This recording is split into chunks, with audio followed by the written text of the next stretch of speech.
नमस्कार दोस्तों, और इस वक्त की सबसे बड़ी खबर आ रही है। महंगाई भत्ता को लेकर फाइनल डिसीजन आ चुका है और इसी के साथ ही साथ पेंशन में भी कई बड़े बदलाव किए गए हैं, जो कि हर किसी के लिए जानना बेहद जरूरी है। महंगाई भत्ता और पेंशन को लेकर बहुत ही बड़ी खबर है, जो कि सभी केंद्रीय कर्मचारी, राज्य कर्मचारी और पेंशनरों को जानना बहुत ही जरूरी है। इससे पहले मैं आपको बता दूं, अगर आपने हमारे चैनल को सब्सक्राइब नहीं किया है तो चैनल को सब्सक्राइब कर लें और इस वीडियो को लाइक और शेयर जरूर करें। केंद्रीय कर्मचारियों को बड़ी राहत मिली है। पेंशन नियम में सरकार ने किया अहम बदलाव, मिलेंगे अनेकों लाभ। नए नियम के बाद अब केंद्रीय कर्मचारियों के परिजनों को कई सुविधाएं मिलेंगी। किसी कर्मचारी का सेवा काल जितने भी समय का रहा हो, पेंशन के भुगतान में अब यह बात आड़े नहीं आएगी। जी हां, केंद्रीय कर्मचारियों के लिए खुशखबरी है। सरकार ने कर्मचारियों के लिए पेंशन नियमों में बदलाव किया है। इसके बाद अब केंद्रीय कर्मचारी की किसी भी तरह मृत्यु पर उसके आश्रितों या परिजनों को प्रोविजनल पेंशन के लिए परेशान नहीं होना पड़ेगा। सरकार ने सीसीएस पेंशन नियम 1972 के नियम 80A के अंतर्गत कुछ प्रावधानों में ढील दे दी है, ताकि क्लेम करते समय समस्या न आए। सरकार के इस कदम से देश के लाखों कर्मचारियों को लाभ होगा।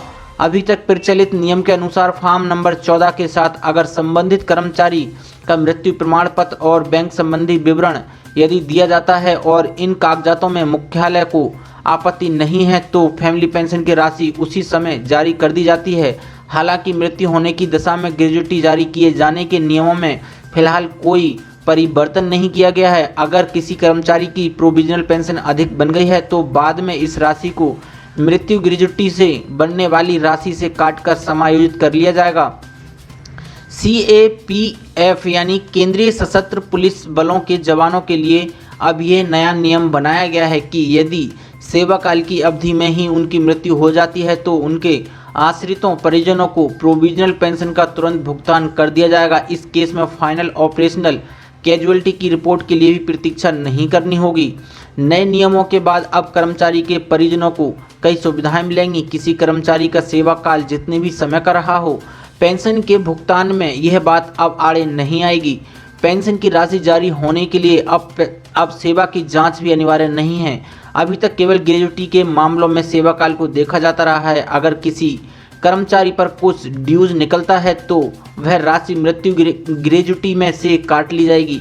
मंजूर हुई पेंशन का भुगतान आरंभ में कर्मचारी की मौत की तारीख के 6 माह बाद तक जारी किया जाएगा। वेतन और लेखा विभाग की ओर से सलाह एवं HOD की मंजूरी के साथ ही इस प्रकार की इंटरिम फैमिली पेंशन की अवधि को एक बार में 6 माह से अधिक समय के लिए नहीं बढ़ाया जाएगा। सिविल सर्विस कोड के अनुसार मौजूदा नियम यह है कि सेवा अवधि के दौरान यदि किसी शासकीय कर्मचारी की मौत हो जाती है तो उसके नामित परिजनों को उसकी पेंशन की राशि एवं डेथ ग्रेच्युटी की राशि प्रदान की जाती है। हालांकि इस प्रक्रिया में काफ़ी समय लग जाता है। ऐसे में मृतक के परिजनों को बहुत ही असुविधा का सामना करना पड़ता है। विभाग का प्रमुख इस प्रोविजनल पेंशन के भुगतान को स्वीकृत करना है। नियम 80A के अंतर्गत विभाग प्रमुख लेखा एवं भुगतान शाखा के पास उस प्रकरण को भेजा जाता है।